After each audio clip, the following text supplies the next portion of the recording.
the thing that's interesting me at the moment is GPS and location-specific things and being able to find things. So I've been doing a load of research into kind of GPS stuff, and what's actually I've suddenly found really interesting, what I didn't realise until a few minutes ago, is that most new smartphones actually come with a dedicated GPS chip. So you have the capability to understand where a phone is at any point, and then by sort of definition where that phone's owner is. And if we look at this and we extend it out into actual vessels and things that people are on, I think this gives us quite an interesting set of opportunities. When you say vessels that people... When I talk about vessels, I mean things like cars, buses, or whether they're in buildings or on trains and stuff like that. And what I'm thinking about it is as a giant mobile network of tracking devices.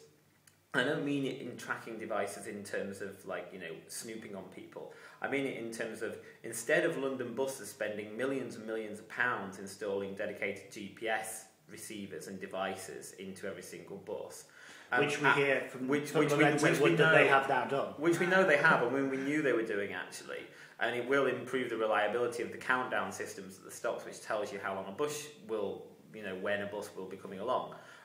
Actually, if you instead knew, or you had a phone on a bus, the phone is essentially representative of where the bus is. So the phone has the ability to communicate with other phones and therefore other people as to where the bus is. So instead of deploying expensive networks of dedicated infrastructure in cars, in buses, in buildings or so forth, the mobile phone is actually becoming a device which allows us to get information on where a load of things are. And I think what this means, which is really interesting, is that instead of then adding more infrastructure, potentially, say, if we consider something like the high-speed train line that's proposed in the UK, instead of actually adding more infrastructure there and providing people with more service more often, which is basically the only way that governments and planners seem to be able to think in terms of actually providing people with the stuff they need to actually live their lives, what we actually have is a way of providing people with information so they can manage when and where things are. So if you know that the bus is going to be late, it means you don't have to go and stand at the bus stop 15 minutes in the rain, which is generally the thing that pisses you off. The thing that annoys you is not the fact there's only a bus once every hour, it's the fact that I have to go and stand at the bus stop 10 minutes early in case the bus is running early, and then it might be late, and then if I've been there 20 minutes, it's not come, I don't know whether it's been cancelled or has it turned up ridiculously early or what. Having information is what's going to make life manageable, and it's going to be the key thing. There's another issue, isn't there, which is how do you manage public infrastructure? Well, how do you manage any kind of infrastructure in a situation where there isn't so much money around to invest in expensive stuff? This is the point, that we have these commitments, especially in the UK, to massive infrastructure projects, and a lot of them are important. We're obviously going to physically build an Olympic site.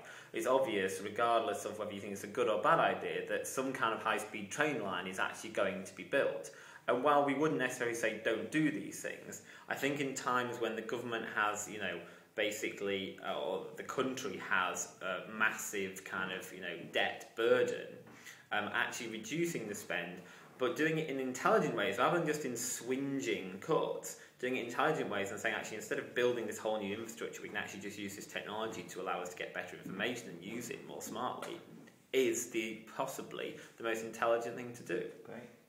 And you're thinking that GPS-enabled mobile devices are a big part of that? I think they really are. I think they're a really big part of it. And it's when you consider how it fits out then into people using phoning, the connectivity to the web, the app culture, augmented reality, and all this stuff, location-based services, it allows us to understand where things, people and stuff are, what's happening, when and where. Great. And that's what we need.